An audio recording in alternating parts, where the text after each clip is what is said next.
Floor and Truus lived in a 3-room apartment. I was given one of the rooms to myself, which was a real luxury. Of course, I had to keep to the rules of hiding. Only flush the toilet when someone was at home, go straight to my room when there were visitors, and never answer the door. Truus and Floor worked for the resistance and were involved in distributing illegal newspapers. One evening, they were expecting a large delivery. Truus had gone out for a while, and the doorbell rang, and then again a little later, and again, so I was almost certain it was the man with the newspapers, and of course I knew someone had to accept the delivery. But I wasn't allowed to open the door, ever. Whatever I decided to do, there was going to be trouble. I didn't go to the door, and that meant a resistance man had to wander the streets with his dangerous delivery. With all the illegal work that Truus and Floor were doing, it became too risky for me to stay at Orteliestraat. If we get caught, they'll get you too. So they looked for a new address for me. What followed for me was a list of over 15 addresses. Every time I moved, I wondered how I should behave, what the family thought was polite, and what would annoy them. I was very lucky to have a fallback address, my boyfriend Freddie's house on Rijnstraat. In an absolute emergency, I could go there. Freddie had a Jewish father and a non-Jewish mother, so the family was exempt from deportation for the time being. Although Freddie's mother was clearly nervous about it, they always made me feel welcome, and I could stay there for a few days. I used to have Freddie's room, and he would sleep in the drawing room. One morning when I was there, I was awakened by strange noises. Going to investigate seemed like a bad idea. Freddie's father was a diamond cutter.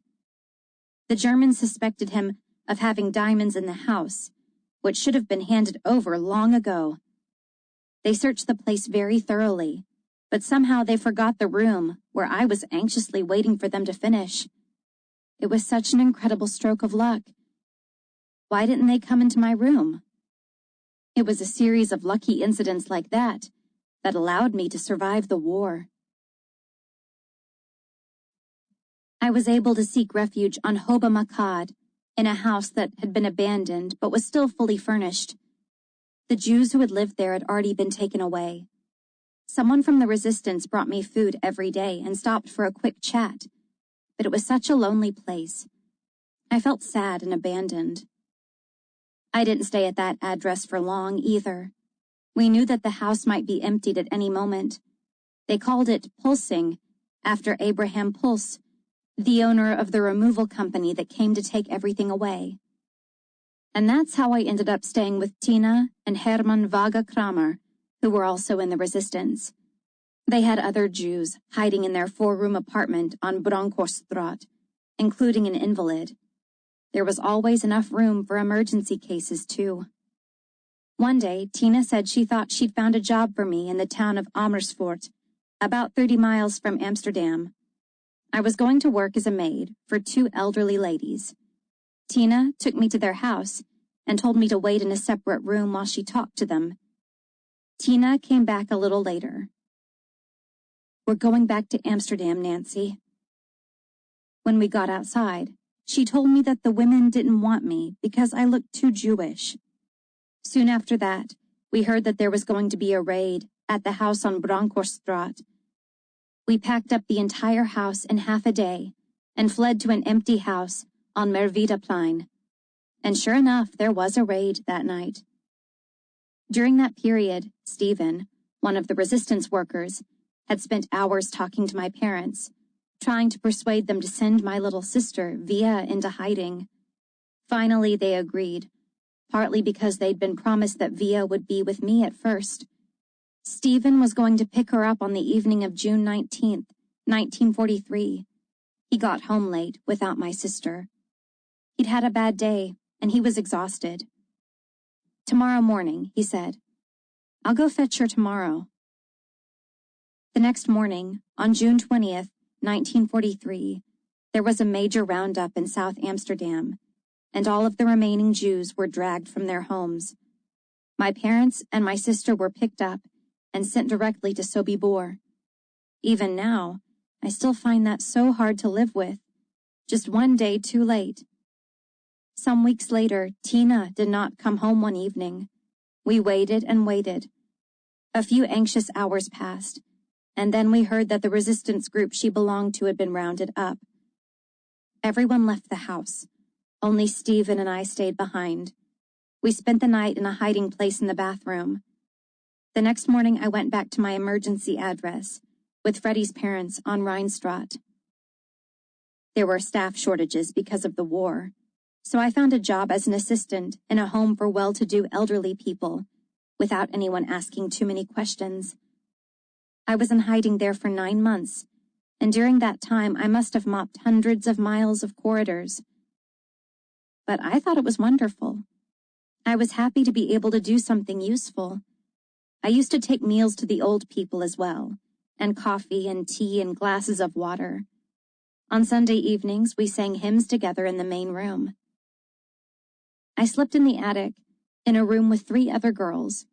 We each had a bed and our own nightstand.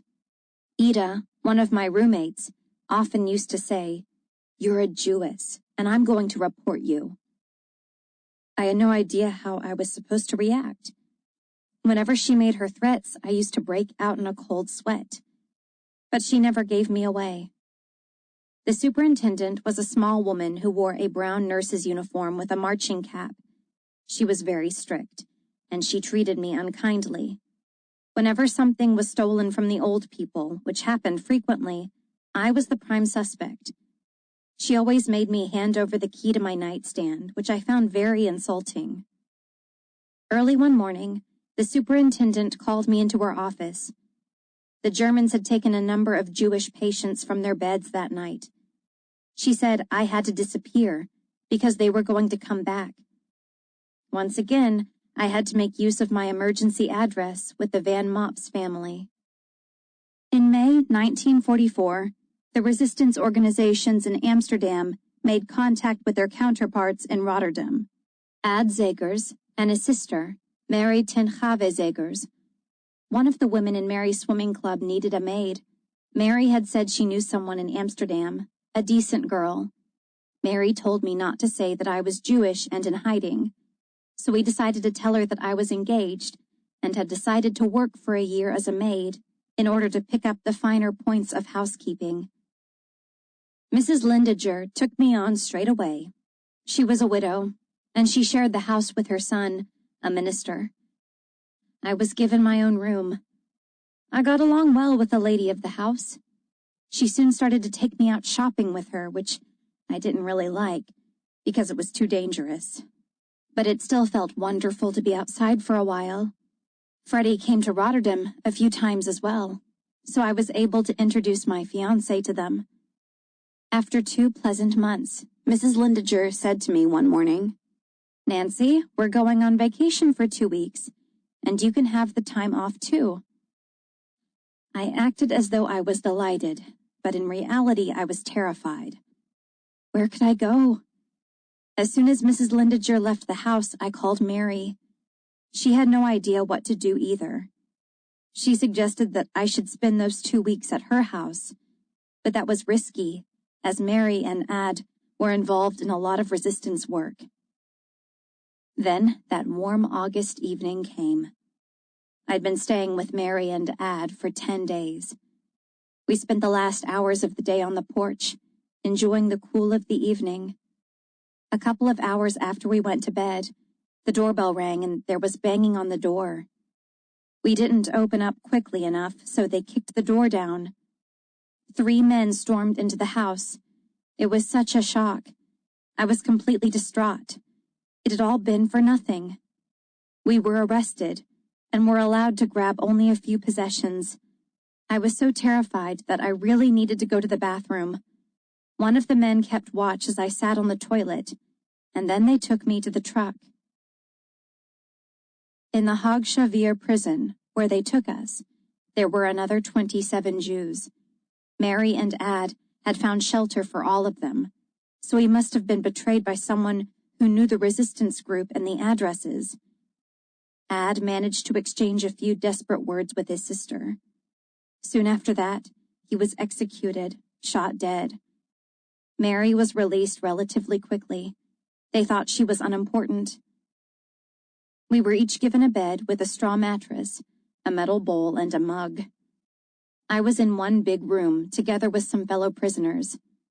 We sometimes used to do gymnastics, and we made up songs about being in prison and about how much we wanted to go home. The food in the prison was tolerable. We were allowed outside every other day, and the guards didn't mistreat us. We must have been easy prisoners. We rarely spoke about the immediate future. As long as we were in prison, our lives weren't at risk. In spite of everything, it felt good to use my real name again. It was only then that I realized how difficult it had been to keep using that other name. Bloom Emden. I savored my own name. One day we were told we were going to leave the prison. The Germans put us on a train to Westerbork. When we got there, we saw lots of people at the entrance to the camp, penned in with barbed wire. The first ones I saw were Margot and Anne Frank and their parents. They wanted to see if any of their family or friends were with us. I knew Margot and Anne from school. We were sent to Auschwitz at the same time. 50 days later, Anne, Margot, and their mother were moved to Bergen-Belsen. I ended up in Libau with 50 other Dutch women. A fellow prisoner from Auschwitz is still my best friend. She's 94 years old now. After the war, my relationship with Freddie fell apart, much to the regret of his father in particular. Freddie kept checking up on me all the time. Where have you been? When will you be home? Why are you going out? I couldn't stand it. I'd been so powerless for years that I never wanted to feel locked up again.